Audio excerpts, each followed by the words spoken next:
سلام مردم تاجیک مهاجر و مردم آزادی خواه امروز من خواستم درباره همین بلاگرای لولی کلان امامعلی رحمانی خوتلانی امامعلی لولی گپ زنم. همین آدما کیان چی مقصد دارن در خدمت کیان. این بلاگرای با نام تاجیک یا تاجیکستان رقمش یا لولیان یا ای کلان امامعلی رحمانی لولی خوتلانیان یا خدمت منن با امامعلی رحمان با کلان امامعلی خدمت منن یا با رستم خدمت منن با او آزاده رحمان خدمت منن با کلان امامعلی یا چی مقصد دارن اونش ما را میفهمونم مردم تاجیک. این بلاگرای با نام تاجیک همین به حد زیاد شدهیان هازی همین بودن در هم تاجیکستان کم بودن انگو شمار بودن از به حد زیاد شدهیان یکنیم 2 سال اخیر درباره 3 گروپش گپ میزنم یا همه سمتا ده هستن. همین 3 گروپ اساسیش در گپ میزنم امروز. درباره یکم گروپش یعنی یکم گروپش ای 3 گروپا یکم گروپش چی وظیفه داره چی کار باید کنه. یکم گروپش معین کردن وظیفه یکم گروپش معین کردن مردای با ننگ ناموس این ملت در خارجه در روسیه در تاجیکستان با واسطه همین زنای فاحشه خودشون با واسطه همین زنای لولی خودشون همین لولی خودشون بیوهاشون پاسپورت دادگیان روان کردگیان خارجه برای تنفروشی از نام ملت تاجیک از نام زنای تاجیک پس کردن ننگ ناموس این ملت برای به آبرو کردن این ملت همین زنای لولی روی کردگیان خارجه با واسطه همین معین میان مردم تاجیک با واسطه همین فاحشه هاشون همون ویدیو منن مقصد همون یکم بداخلاقیشون ویدیو منن همون یوتیوب دامه پرتویان افسوجدت منن بعد بین مردم تاجیک در تاجیکستان در خارجه مردم با ناموس شما همسه دیده ریاکسیا میتی اهمیت میتی عمل دا میگذارین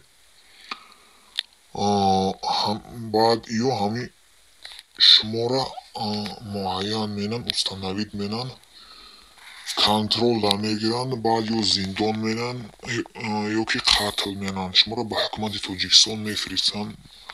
هم خیلی آدمای با ناموسی ماندگی همین ملت ای بود یکم گروپش میگذاریم. در دیم گروپش قیمار بازا همین لوتو بازا قرطن بازا کار ایاش فریوی مردم تاجیک کار ایاش همین کندن اسلامی مردم تاجیک کار ایاش همین با کنترل گرفتن مردم تاجیک چه خیلی ازش ما را میفهمونم. همین بودن در همین تاجیکستان همین قیمار بازو کم بودن چهل پیشتر گفتم گذاشتم همین وقتی آخر به حد زاید شدگیان برای چی همین قضای شدگیان این سبب داره مردم تاجیک ای وقتی که همین سیری امامعلی رحمان سیری که امامعلی لولی خوتلانی دولتی کرده بود سینه پیهان کرده بود همین سیری پیهان کردگیش این تیلوی تاجیکستان ریسورس های تاجیکستان بود. همون وقتی که لولی امامعلی رحمان خوتلانی با وظیفه آمده همون 92 سال همین تیلوی تاجیکستان سیری دولتی کرده بود با مصلحت خوجاش با کمک خوجاش لیکن خودشون غره داشتن قطع خوجاش امامعلی خوتلانی این تیلوی تاجیکستان پولیسی سالمشه غره دارن مردم تاجیک وقتی با وظیفه آمدنش муҳоҷир кард, ҳам беватан кард, ҳам дарвадар кард, ҳам бесавод кард. лекин худшун дар ватан фақат тиллои моро ғорат кардан, моро аз ватан беватан кардан, мардуми тоҷика тоҷикистон бировардан, ҷавониҳои тоҷика қувваи кори тоҷика ай ватан бировардан. тӯли 30 сол тилло ғорат кард Эмомалӣ қатӣ кланаш, қатӣ хоҷонош. ай вақте ки ҳами сирраш ҳами тиллои тоҷикистона ҳами мардуми ҳами мардои озодихоҳ ошкор кардан, ҳами тиллора ба мардум ошкор кардан, дар бораи тилло гап задан, тиллора мардум фаҳмид. и баъд Эмомалӣ амал дагзашт, ҳами сафи блогероша зоид кард ки ҳами шумо мардуми тоҷик дар бораи ҳами тилло гап назанен, дар бораи тилло фикр накунен, дар бораи ресурс фикр накунен. шумо мардуми тоҷик бояд фақат ҳамо дарбадар, ҳамо ғуломида бошен. шуморо фақат ҳами фикртон ҳами ғуломӣ боша, дарбадарӣ боша, ҳами фикри кор қатӣ хорен. шумо бояд мардуми тоҷик фикри кор қатӣ бедор шен, фикри кор қатӣ ҳами рӯзтона бегаҳ кунен, ҳами фикр кунен ки айҷо як ноламун биёвен. ҳами фикри ҳами ғуломӣ қатӣ ҳами бигарден да мақсад. фикри зиндагии хуба накунен, фикри тиллора накунен. ана ҳами чиза намехоҳад Эмомалӣ Раҳмон тиллора ба шумо додана намехоҳад ки шумо зиндагии хуб дошта бошен. ай ҳамин сабаб и блогерора зиёд кард ки шумо дар бораи тилло фикр накунен, шумо дар бораи ресурс, дар бораи бойгариҳои канданиҳои тоҷикистон фикр накунен, сухан нагӯен, дар бораи зиндагии хуб аслан фикр накунен. шумо бояд ҳамин ғулом гӯшна бигарден як 30 соли дига. сабаби ҳамин қиморбозо, ҳамин лотобозо ана ҳамияи мардуми тоҷик. и қиморбозо фикри шуморо ба воситаи ин ҳамин молу мулкшон, ба воситаи ин ҳамин мошиношон, ба воситаи ин ҳамин квартираҳошон фикри шуморо, ҳамин диққати шуморо, ҳамин вақти шуморо мекашанд бар ҳамин бозиҳошон. сини худшон шуморо ҷалб менанд ки шумо сини тилло нарен, сини тиллора фикр накунен, ресурса фикр накунен. шуморо гипноз менанд да мақсад вақта кашонда истааст. Эмомалӣ Лулӣ худиш ресурса дизида истааст. шумо 18 заводи тилло доред мардуми тоҷик. шумо ҳамин давлати бойтарин будастен дар ҳамин осиёи миёнав. шумо ғуломӣ карда гашт, яъне тӯли 30 сол мешавад дар рӯи дунё. шумо миллати бойтарин, тиллое ки шумо доре, бовар кун,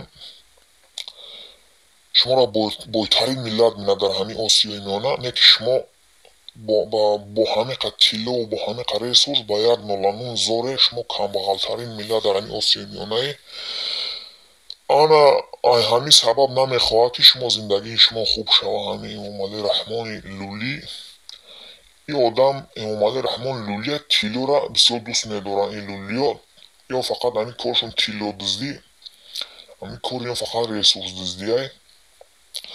барои ана ҳамин чиз ин блогерҳоро сафшона зиёд кардагие ки шуморо фикртона дигаси бикашанд, ай тилло дур кунанд шуморо фикртона, ақлтона, мағзтона, диққаттона, вақтона дигаси бикашанд, шуморо гипноз кунанд, шумо ай ҳадаф дур шен. барои ҳамин ё ҳамин молу мулкро реклама менанд, шумо сини ҳамиё мере.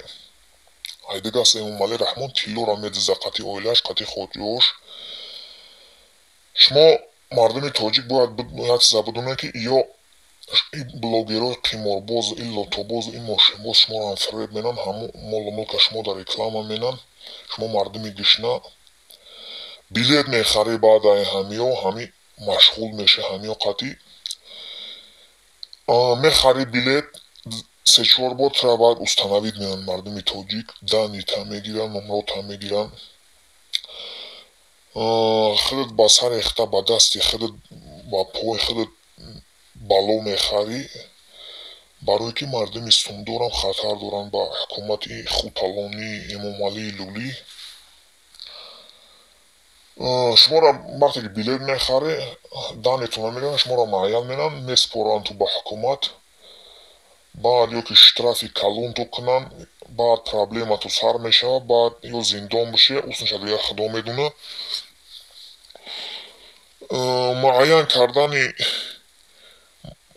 ин лотобозо кори ин лотобозо муайян кардани мардуми сумдор ба контрол гирифтани мардуми сумдор фреби мардум ҳамин шумо аҳамияте ки ҳамун билет мехаре 50 билет мехари 100 билет мехари шумо аҳамиё ҳичи намебире ҳамун мошин пошине ки шумо мебинӣ ҳамун квартиро ҳамун мол мулке ки шуморо реклама менан шуморо фреб менан нишон медиҳанд ҳамун чизора ҳамун мошин пошина ҳамаи ҳамун чизора ҳамин лулиё ҳамин блогерҳо байни худшон тақсим менан шуморо реклама менан просто ҳамун чизо ҳамаш ҳамин байни бузои худшонда байни гумоштои худшонда байни ҳамун бузои ҳамун қишлоқ байни ҳамун бузои минтақаҳои тоҷикистон ҳамун байни бузои ҳамун тамоми гӯшаву канори тоҷикистон ҳамин чизо тақсим мешаванд.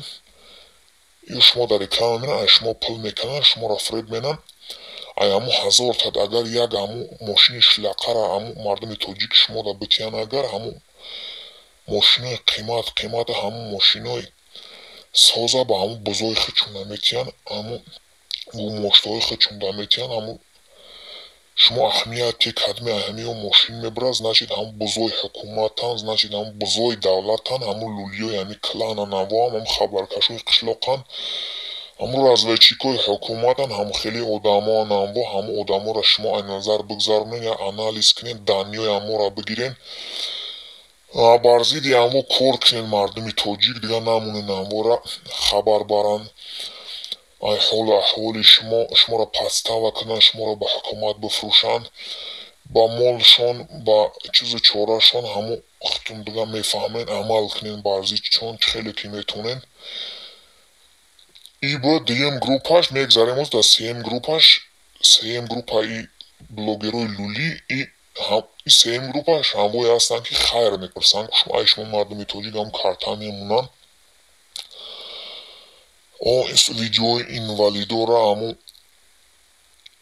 камбизоатора ҳамун ниёзмандора видео менан сурат мегиранд мепартоянд дар ютуб дар байни мардуми тоҷик паҳн менанд дар хориҷа дар тоҷикистон мегӯянд ку мардуми муҳоҷир мардуми тоҷик хайр кунед ба ниёзмандо ба инвалидо. мардуми тоҷик ягон суми шумо ба ӯ ниёзмандо ба инвалидо намерава ё ҳам шуморо фреб менанд суми шумо рост ба ҳукумат мерава суми шумо рост ба ҳамун дасти лулиё мерава ба дасти клани эмомалӣ мерава шуморо фреб менанд ё ҳам данитона мегиранд мардуми хайрхоҳ сум мегзаронӣ хайр менӣ ба дасти худат бахта бало мехарӣ мардуми тоҷик данитона мегиранд ё ҳам муайян туменанд установи туменанд проблема туменанд штрафи калон туменанд ё ки зиндон туменанд ба корту мардуми тоҷик на сум бигзаронед на ба ҳамин блогерҳо ба ягонташ сар корам нагиред ё сафшон беҳад зоид шуда як-ду соли ахир ё бояд шуморо ай ҳамин тилло ай ресурс ай ҳамин главни чи бояд диққаттона дигарса ҷалб кунанд бояд то битан шуморо мардуми тоҷик шумо бояд цел дабрен ҳама вақт цели мо мардуми тоҷик цели мову шумо ҳамин тиллои тоҷикистон моро бойтарин миллат менад дар ҳамин осиёи миёна расидан ба зиндагии хуб расидан ба озодӣ расидан ба зиндагии арзанда моддаи 13 тилло. зинда бошед мардуми тоҷик.